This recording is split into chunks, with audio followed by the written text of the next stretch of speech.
Oi, turminha, bom dia. Vamos pegar o livro de arte, que hoje nós vamos começar a unidade 10. Então, vamos lá. Na página 72 está a unidade 10, onde nós vamos ver agora o teatro. Então, nas páginas 72 e 73, nós encontramos essas imagens. Aí, tem lá as perguntinhas, né? O que eu sei. O que as imagens apresentadas têm em comum? A gente pode observar que todas elas são apresentações, né? Quais diferenças você consegue observar entre elas? Observem bem as expressões faciais, observem os movimentos do corpo, os objetos que fazem parte do cenário, né? De cada cena, as roupas, dá uma olhadinha, perceba bem tudo que tem aí. Na sua opinião, existem diferenças entre os estilos de peças teatrais? Vocês acham que as peças teatrais são diferentes? Você se lembra de alguma história engraçada e de alguma mais séria? Qual desses dois tipos de história você prefere? Qualquer tipo de história. Você prefere ouvir histórias engraçadas ou você prefere ouvir histórias mais sérias? Bom, então prestem atenção. Aqui está falando, né, na página 74, as origens do teatro, os primeiros estilos teatrais.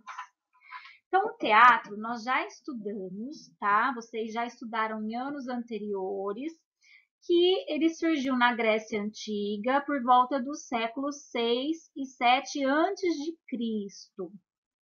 Neste teatro grego, os atores usavam máscaras para representar os seus personagens, os deuses e diferentes emoções.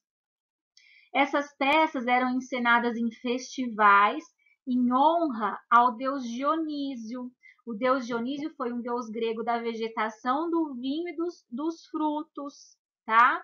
Por isso que ele é retratado com um cálice nas mãos e com adorno de folhas de cachos de uva. A gente pode ver aqui, ó, tá? A estátua do deus Dionísio. Por isso que ele tem, olha, as uvas aqui na cabeça, ele está segurando aqui um cálice, tá bom? Para representar um deus ou alguma outra personagem, além da atuação, é necessário o uso de roupas, máscaras e adornos que compõem o figurino e ajudam a caracterizar os personagens. Então, quando nós vamos a um teatro, né, vamos supor, vou dar um exemplozinho, o Chapeuzinho Vermelho. Os personagens, eles vão estar caracterizados como os personagens do Chapeuzinho Vermelho, né? As roupas, o ambiente, tudo que eles usam, a voz, as expressões. E esses detalhes são chamados de teatralidade, tá? Então, teatralidade são os elementos teatrais que, junto às danças, são formas de representar elementos importantes para a história encenada. Então, uma história encenada, ela precisa de todo um contexto, não só dos atores estarem ali presentes, né? São as roupas, como a gente acabou de falar, os adornos, o cenário, as expressões, tudo que compõe a história, né? Isso tudo é chamado de teatralidade. Antes de existir já essa estrutura teatral, né, de ter palco, de ter plateia, de ter o figurino, que originou no teatro grego, muitos povos ao redor do mundo já apresentavam características do que hoje a gente chama de teatro, né? A gente pode observar aqui, ó, membros da tribo sul-africana apresentando uma dança. O uso de máscaras e outros adornos é um exemplo de teatralidade. Então, veja só, essa tribo sul-africana representando, né, um teatro. Por quê? Porque aqui tem máscara, tem os adornos, eles estão apresentando alguma coisa, tá certo? O teatro surgido na Grécia Antiga, ele funcionava como uma forma de explicar os fatos e investigar o pensamento reflexivo acerca dos costumes e da religiosidade. Então, reparem que envolvia muito a religião, né, nos teatros. Um dos autores dramáticos mais importantes daquela época foi Ésquilo. A sua obra, Oresteia, ajuda a explicar como as leis são importantes para uma sociedade. Então, nesta obra, né, ele falava da importância das leis para a sociedade. Já em Prometeu Acorrentado, o autor mostra a origem do fogo, algo que era um mistério para os antigos, tá? Aqui tem uma imagem, né? A gente pode observar aqui ao lado, ó. Prometeu entregando o fogo dos deuses a um homem. Essas duas obras que nós acabamos de falar são exemplos de tragédia, tá? Então, era um gênero, é um tipo, é um estilo do teatro, a tragédia, tá? Nesse gênero, o personagem principal, que também o personagem principal nós chamamos de protagonista, né? Ele acaba se envolvendo em uma situação desastrosa que afeta também outras pessoas do convívio. Nem sempre as tragédias acabam bem, mas sempre apresentam alguma lição a ser aprendida. Como toda história, né? Aqui está falando tragédia, a gente sabe, ó, o nome diz tragédia, né? Tragédia é alguma coisa que não é boa. Então, normalmente, esses gêneros teatrais, eles não têm um fim legal, tá?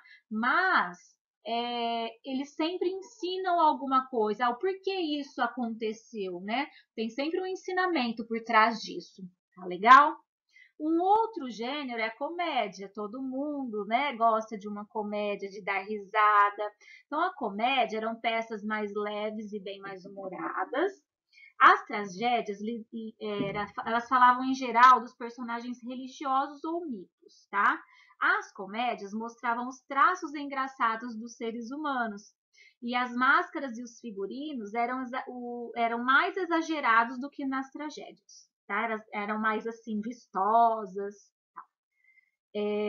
Os autores de comédia, eles escreviam situações que envolviam políticos e até eventos históricos, além de apresentar uma linguagem um pouco mais popular do que as tragédias, né? Linguagem mais falada publicamente pelo povo, pela sociedade. Aristófanes foi um dos dramaturgos mais importantes das comédias gregas.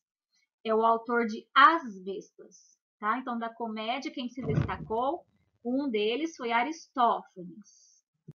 Então, aqui na página 76 tem uma perguntinha para vocês, né? As obras clássicas Oresteia de Ésquilo e As Vespas de Aristófanes tratam do mesmo assunto, o sistema de leis. Sabendo que o primeiro exemplo é uma tragédia e o segundo é uma comédia, a qual das duas peças você mais gostaria de assistir? Por quê? Então, assim, ó, elas tratam do mesmo assunto, que são leis, tá? Só que a primeira, ela retrata de uma forma trágica, né, que é a tragédia, e a segunda de uma forma cômica, que é a comédia. Quais vocês prefeririam assistir, tá? É bom vocês pensarem que, assim, então, ambos eles existiam, né, para ensinar as leis, os costumes, a moral, a religiosidade. Acreditava-se, né, que enquanto os deuses seriam superiores, os seres humanos teriam suas limitações, e o povo grego era extremamente filosófico, o debate acontecia envolvendo a população. Então, sempre era assim nos teatros. Mas aí eu quero que você dê a sua opinião, tá? Qual você preferiria assistir em se tratando do mesmo assunto? Uma tragédia ou uma comédia? Escrevam aí.